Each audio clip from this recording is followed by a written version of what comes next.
To understand the importance of Imam Hussein, we need to go back to the time of the Prophet himself. Everybody accepts that Yazid is a very bad example of Muslim life, let alone of Muslim leadership. He openly disobeyed the commands of God. He openly disobeyed the Sharia. It's a crisis of leadership and a crisis of deciding how are you going to respond when injustice and tyranny is facing you. Now, we have here a hadith of Prophet Muhammad which enables us to get a sense of the importance of this. He says on one occasion, the greatest jihad is to speak the word of truth into the face of a tyrant. This is the highest challenge to any human being, to actually face down a tyrant and not give in. So this is what's going on in the mind of Hussein in Medina with his community, and he knows that in a very short period of time he is going to be faced with the demand to make an oath of allegiance to Yazid, who he knows to be a totally unworthy person to lead the community. Something dramatic has happened in the Muslim community at this stage. We're not even yet 50 years after the death of the Prophet, and we are about to see the Prophet's own grandson being massacred. The night before the battle, Imam Hussein gathers together his people and says to them, look, tomorrow we're going to be attacked. Please, it's me they want. Go away. Leave. And they respond, we won't go. We will stay. We will die with you. And now we see another huge human dimension of the question. What do you do if you are the supporter of an upright, honest, just person who is facing injustice? Do you stand with him, even at the cost of your own life? Or do you run to save yourself? Now remember, none of these people knew what was going to happen. So we're not only talking about them being willing to sacrifice their own life, but also the lives of their women and the children. Is there anything in life worth dying for? Is there anything so important that you are prepared to take a stand on it and not give in, even at the cost of your own life? Al-Hur is lined up with the Umayyad army, and he knows that he is soon going to be given the order to attack. And he breaks ranks. And he rides down to Imam Hussein, he throws himself from his horse, and he asks for his forgiveness. I am the one. I have brought you to this place. I have corralled you in the field of your own death. Hussein raises him up, forgives him, and restores him to human dignity. Imagine the spiritual strength of one who will raise up the person who has brought him to the point of oppression. They are short of water, and somebody goes to try and get water, and so we have a heroic story. The half-brother Abbas goes to try to get water and bring it back to give it to the women and the children of the community, and he is cut to pieces in the process. Hussein actually takes out his own infant son, a baby in arms, and pleads with the Umayyads. I know that you've got it against me, but why should you have it against the baby? Give the baby water. Have mercy on the child. If you won't trust me with the water, I'll leave the child on the rock and you can give it water. And the response is to kill the child in the arms of his father. Imam Hussein does not belong to one group. He has been acknowledged and revered by figures of all demographics and denominations throughout time. If we are to understand the meaning of Karbala. We need to take it out of an Iraqi context, out of a Shia context, out of a Muslim context, and to see it as a piece profoundly of human drama. As a community, we have a history. We didn't just start with our own generation, and we can look back into how other human beings lived the human project. We can take examples from them. We can also take warnings from them. These are the circumstances that led these people to do these terrible things. This is the person who in this situation responded in this wonderful and noble way. Remembering, keeping alive, commemorating those events gives us something upon which we can reflect in our own human lives today. I, as a Christian, would also want to take my own lessons in remembering the events of Karbala, to remember the day. We have a phrase, to keep the day as holy. Holy not in the sense that this is a wonderful thing, but holy in the sense that this is a profound moment of human history.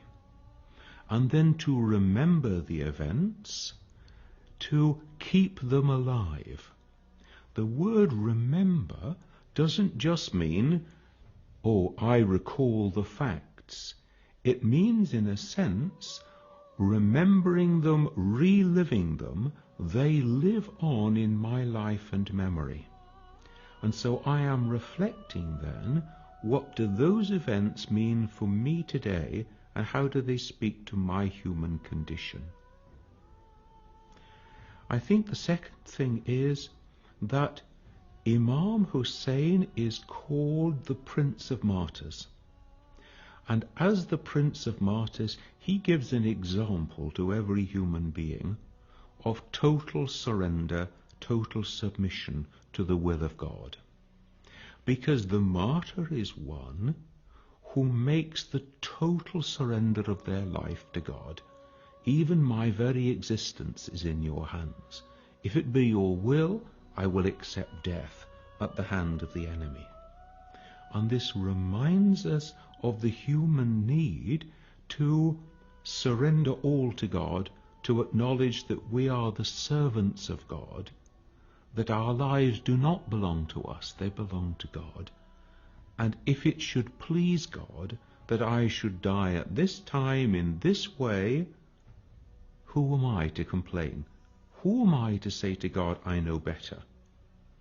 So martyrdom is a profound example of human submission, of human acceptance of the divine will in all things. Now, we may not be called to martyrdom today, but we are called to submit to the will of God today in every way. So remembering the events of Karbala are a way of remembering the human vocation to be the servant of God.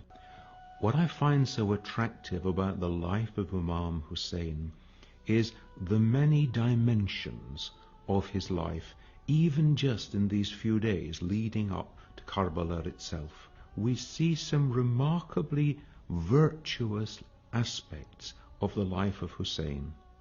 He is generous and kind with the enemy. He gives them water. He gives their horses water. He gives them, as it were, human dignity and respect. The way that we treat our enemy. Are these fellow human beings like me? They have mothers and fathers, they have wives and husbands, they have children and families just like me. The ultimate human responsibility to take another human life.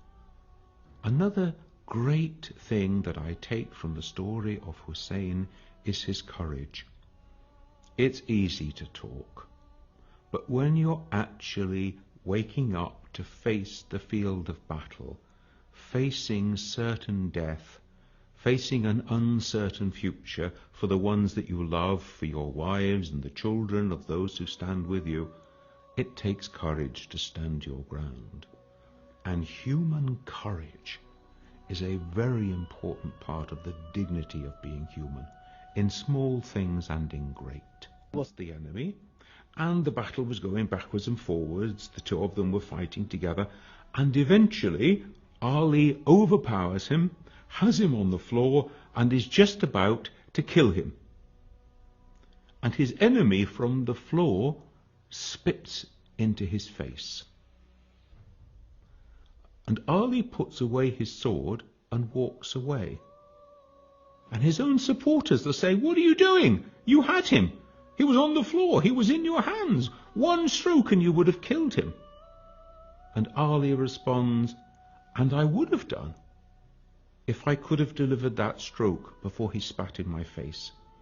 Because then I would have been acting with right motives, with right intention. But once he spat in my face, I was so angry that he had insulted me in this way that I would have been acting for the wrong motives, the wrong intention, and I could not kill him in that situation." Now then, this reminds us of the morality of warfare and fighting.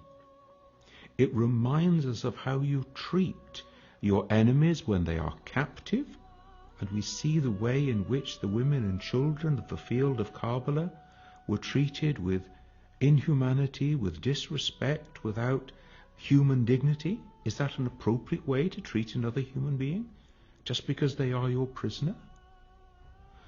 We see the way in which the dead are mutilated and destroyed so that you can hardly find bodies to bury. Hussein dies in the desert. His followers are killed with him. These are, in the terms of the world, pretty insignificant acorns. And yet it reminds us that God's acorns grow into mighty oak trees.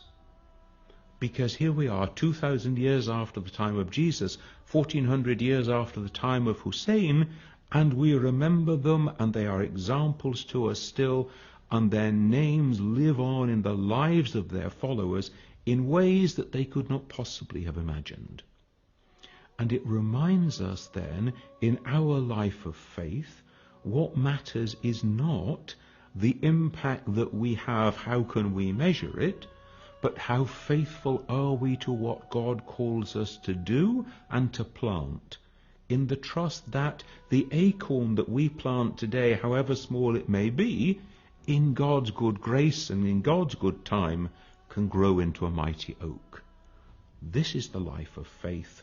We do not ask to see results now. Every day we have the opportunity to live the Karbala spirit. Every day we have the opportunity to show those higher virtues that Hussein showed. And so Hussein becomes a role model, an example for every human being.